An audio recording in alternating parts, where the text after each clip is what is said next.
Assalamualaikum warahmatullahi wabarakatuh dan salam sejahtera. Untuk PDPR pagi ini, ini berkenaan dengan tajuk baru iaitu hoki, permainan hoki. Sebelum tu saya akan baca dulu dia punya pengenalan dia. Berkenaan dengan hoki lah. Permainan hoki merupakan salah satu sukan berpasukan yang mempersembahkan corak permainan pantas dan menarik. Pemain-pemain perlu kreatif dan bijak menyusun strategi, menyerang dan bertahan dalam situasi permainan. Pasukan yang menyerang perlu berusaha untuk mencipta, menguasai dan menggunakan ruang bagi menghasilkan jaringan untuk mencapai kemenangan. Pasukan yang bertahan pula perlu berusaha supaya hasrat pasukan yang menyerang dapat digagalkan untuk mencapai kemenangan. Maksudkan sini, kalau kita ni sebagai bertahan, kita perlu untuk gagalkan pasukan lawan daripada pasukan lawan masuk ke tempat kita dan hasilkan gol. Itu yang dimaksudkan lah. Alright, untuk ni, boleh tengok gambar ni. Gambar ni merupakan gambar pasukan hoki Malaysia pada tahun 1975, iaitu Piala Dunia. Ni kita dapat tempat keempat lah. Maksudnya Piala Dunia tempat keempat tu ada orang kata paling terbaik lah. Maksudnya kita ranking top 5 lah time tu. Sekarang ni kita pun dalam lebih kurang macam ni lah, top 5 jugalah. Top 5 atau top 10 lah untuk pasukan hoki kita di Malaysia ni. So untuk tiga benda kat bawah ni kita perlu ada kemahiran setiap pemain. Maksudnya korang kena ingat lah, setiap pemain mesti ada kemahiran kawalan bola, tackle, gelecek. Ini setiap permainan apa-apa sekalipun, contohnya bola sepak pun sama juga. Kita perlu ada kemahiran kawalan bola, tackle atau menggelecek. Itu perlu adalah setiap pemain. Kalau benda ni tak ada, contohnya kita tak ada kawalan bola, so macam mana cara dia? Cara dia adalah kita berlatih macam mana nak kawal bola. So dengan latihan tu kita akan dapatlah satu persatu macam mana. Alright, seterusnya kita pergi kepada serangan strategi. Serangan strategi boleh pasukan hoki melakukan serangan bergantung kepada keberkesanan strategi yang telah dirancang. Strategi serangan yang berkesan sudah pasti dapat mengatasi keupayaan pertahanan pasukan lawan. Strategi pasukan perlu dirancang dan ditentukan oleh pemain dan jurulatih hoki. Dia punya strategi sebelum kita buat permainan, sebelum kita start perlawanan, kita perlu ada strategi kita masing-masing.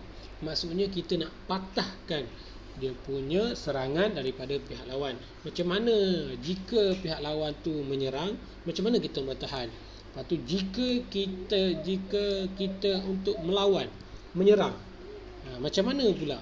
So strategi ni yang kita perlu ada. Sebelum kita main, kita perlu tahu kelemahan tentang pasukan. Kelemahan dari segi apa?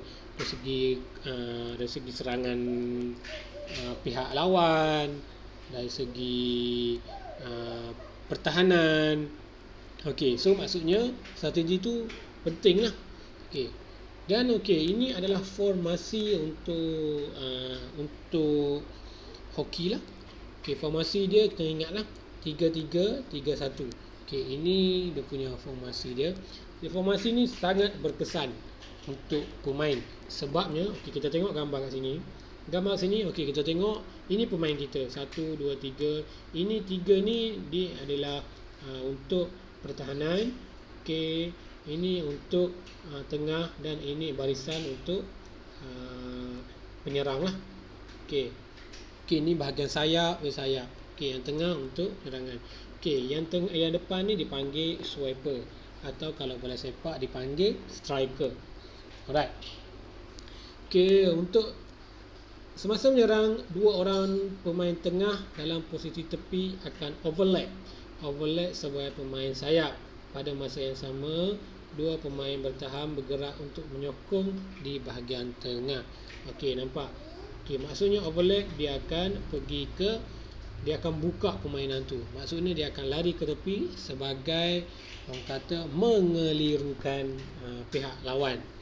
Okey, tiga orang permainan menyerang mencari ruang dalam kawasan D dan bersedia menerima hantaran untuk jaringan gol. Okey, ini di kawasan petak D. Okey, yang D dimasukkan dengan petak D. Okey, tiga orang pemain menyerang. Okey, maksudnya mana-mana tiga lah, antara 1, 2, 3 yang ni atau 1, 2, 3 yang ni. Dia akan masuk dalam kawasan petak D untuk buat jaringan gol.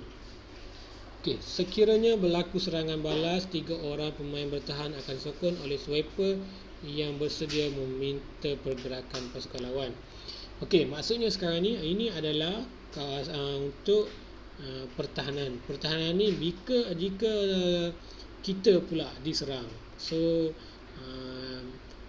pasukan lawan tiga ni, pertahanan ni akan turun dengan sekuat hatilah, akan turun dan pertahankan kawasan petak D kita, dan dia punya swiper akan tolong untuk patahkan serangan daripada pihak lawan. Maksudnya dia akan turun, sama-sama membantu macam tu. Alright, seterusnya adalah berkenaan dengan strategi serangan sudut penalti. Okey, sudut penalti tadi di kawasan ni lah, kawasan petak D ni. Okey, ni yang lagi jelas. Okey, ni kawasan penalti. Alright. Okey, penalti. Selain jaringan pandang sudut, penalti merupakan salah satu jaringan serangan yang sentiasa memberi peluang pasukan. Okey, maksudnya penalti ni adalah dia berlakunya di kawasan D, dan inilah untuk orang kata peluang kita untuk mendapat satu jaringan. Right. Okey, yang pertama, drag flick. Okey, drag flick merupakan kemahiran istimewa dalam pukulan sudut penalti. Kemahiran ini dilakukan apabila pusher menolak bola kepada stopper untuk permainan yang berlaku drag flick, mendorong bola ke dalam kawasan D dan merendahkan badan untuk melakukan sungkitan ke arah kawan gol. Okey, contohnya macam ni. Kejap saya cari gambar. Alright. Drag flick. Sini tak ada gambar untuk drag flick. Okey, dia lebih kurang macam ni. Okey, kita boleh tengok sini, dia ada lebih kurang macam ni. Drag flick maksudnya pasukan kita akan duduk kat sini seorang, untuk sini akan ada dua macam ni. Okey, dia akan hantar bola ke sini akan tahan bola tu, dan seorang akan pukul dan jaringkan gol. Okey, itu dimasukkan dengan drag flick. Okey, pukulan terus. Kemahiran dilakukan apabila pusher menolak bola kepada stopper dengan pantang menolak bola ke dalam kawasan D. Hitter bergerak menuju ke bola serta membuat pukulan ke arah gawang gol. Okey, maksudnya dia tak ada dia berbeza dengan pukulan drag flick dengan direct hit. Direct hit ni adalah pukulan terus gol. Yang ni dia kena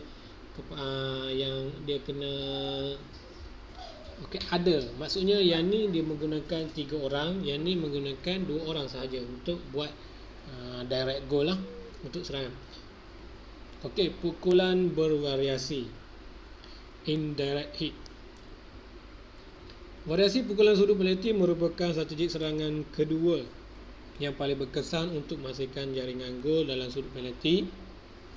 Pukulan bervariasi ini melibatkan beberapa set piece dengan tujuan mengelirukan penjaga gol dan bertahan lawan semasa sudut penalti. Antara set piece dalam kemahiran variasi pukulan sudut Pendek ialah variasi pukulan dari sebelah kiri tiang gol, dari sebelah kanan tiang gol dan dari titik penalti throw. Okey. Maksudnya dia akan gunakan semua kedudukan ni lah, 1, 2 ataupun daripada tengah. Ini untuk strategi. So kita tiga benda strategi ni untuk sudut penalti kita boleh pakai lah. Okey, jadi dalam periksa pun kau kena tahulah apa strategi serangan sudut penalti. Maksudnya ada 3, iaitu direct flick, direct hit dan indirect hit. Okey, maksudnya dia akan 3. Okey, maksudnya pukulan terus ataupun pukulan bervariasi.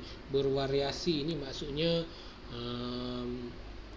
orang kata lebih senang dimaksudkan variasi. Variasi ni maksud senang maksudnya berganda. Okey, maksudnya berganda, lebih daripada berganda. Okey, yang seorang ni, okey contohnya, okey yang ni bagi kat dia ni, yang ni bagi kat dia ni, yang ni bagi kat ni. Itu adalah untuk mengelirukan pihak lawan. Okey, maksudnya banyaklah. Okey. Contoh pukulan bervariasi. Ni dia. Ini pukulan bervariasi. Okey, M1 bagi kepada M2. M2 stop ball dan bagi ke M3. M3 pula bagi kepada ni. Yang seterusnya. Yang ni dipanggil mendorong. Okey, dan 4 baru buat pukulan gol. Ini dia contoh dia. Alright, untuk strategi bertahan. Strategi bertahan yang berkesan mampu mengawal. Okey, maksudnya strategi bertahan untuk mengawal formasi tadi. Jika pihak lawan dia gunakan formasi 3-3-1, macam mana kita nak lawan dia pula? Ini cara dia. Okey, macam mana cara dia? Kita perlu menggunakan peranan sweeper. Korang tahu tadi kan sweeper kat mana? Sweeper yang ada kat depan sekali. Kalau bola sepak dipanggil striker tadi. Okey, alright. Untuk peranan sweeper akan turun ke dalam kawasan D dan memerhati pergerakan pihak lawan apabila diserang. Okey, maksudnya sweeper ni dia akan berlari masuk ke tempat balik. Maksudnya dia akan lari ke tempat balik dan akan tengok. Okey, maksudnya pihak lawan tengah menyerang. Warna biru ni adalah pihak lawan. So sweeper duduk kat sini bersama dengan goalkeeper. Kan?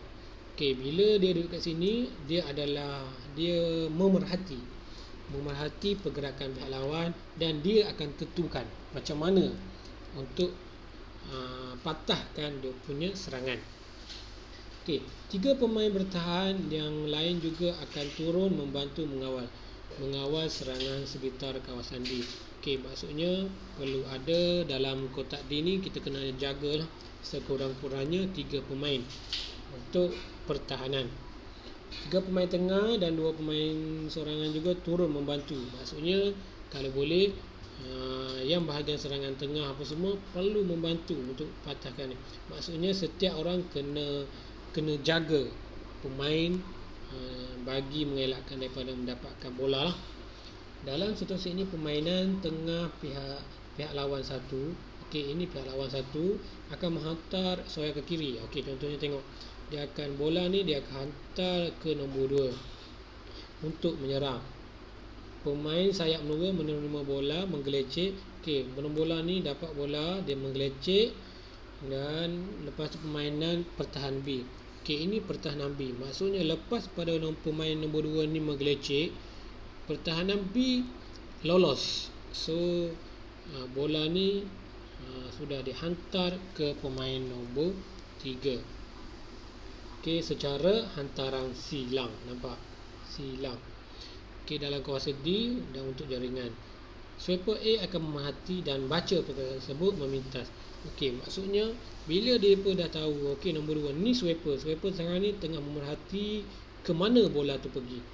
Okey, so dia akan tengok lagi dua pemain lagi kat mana kedudukan 2 pemain.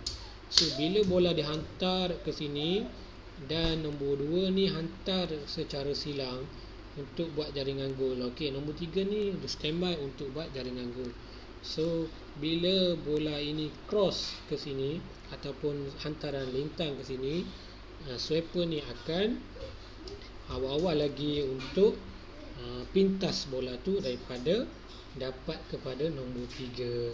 Itu peranan swiper lah. Swiper ni memerlukan kemahiran larian yang tinggi lah, larian yang kuat. Okey. Seterusnya ialah kawalan zon. Kawalan zon merupakan strategi pertahanan yang sering digunakan untuk pergerakan. Okey, maksudnya kawalan zon ni kita perlu mengawal kawasan sampai tadi. Okey, 1 lawan 1. 1 lawan 1 ni yang tadi saya bagi tahu.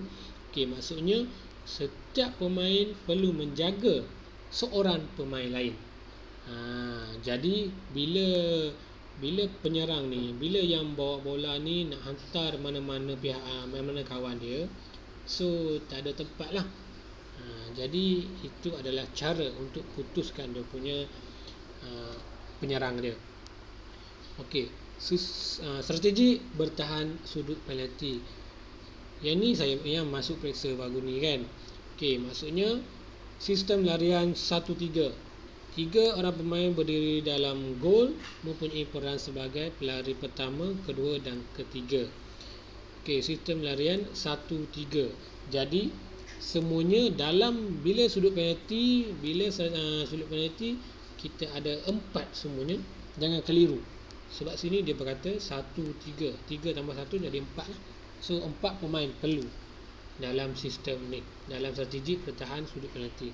Ciri seorang permainan berdiri dan gol mempunyai peranan sebagai pelari pertama, kedua. Apabila bola ditolak oleh pusher kepada stopper, pelari pertama akan memecut ke arah stopper dan hitter untuk menghalang sebarang pukulan. Okey, pelari kedua pula berlari ke permainan kita sebagai pelari pertama. Ini boleh baca lah. Okay, so kita tengok ini dia strategi 3-1 memerlukan murid M1, M1. Okey, so M1 sebenarnya dia akan duduk kat sini. Okey, ni M3. M3 dia duduk kat sini. 1, 2, 3, 4. Maksudnya dia ada 4 orang kat sini. Okey, bergerak untuk mengawal. Okey, bila serangan masuk, jadi pihak ni akan masuk, akan bergerak. Okey, mereka berempat ni akan keluar untuk mempertahankan, untuk patahkan dia punya serangan daripada ni. Maksudnya dia akan pintas pergerakan bola tersebut. Okey, ini 1, 2, 3, 4. Mereka akan jaga sudut penalti belah ni. Mereka akan perhatikan bahagian ni. Yang ni perhatikan dia punya bahagian ni. Yang ni dua lagi, yang tengah dia akan masuk terus untuk kawasan ni. Bola akan sampai ke sini dulu. So yang M1 akan lari ke depan. So M2 pun sama juga. M3 dia akan matikan yang sebelah kiri, sebelah kanan, dia akan matikan sebelah kanan. Dan sebagai yang nombor 15 ni adalah sebagai postman. Postman bermaksud dia akan cover bahagian gol untuk sekali dengan keeper lah. Okey, itu yang dimaksudkan lah. Okey, satu lagi. Okey, sistem larian 2-2. Strategi ini akan menggunakan 2 orang murid sebagai postman dan 2 murid sebagai pelarian. Okey, kita tengok sini. Maksudnya dia akan gunakan kedua-dua sebagai postman. Okey, so hanya 2 saja yang keluar. Okey, bila tolak, pusher murid 1 akan memecut dan stopper.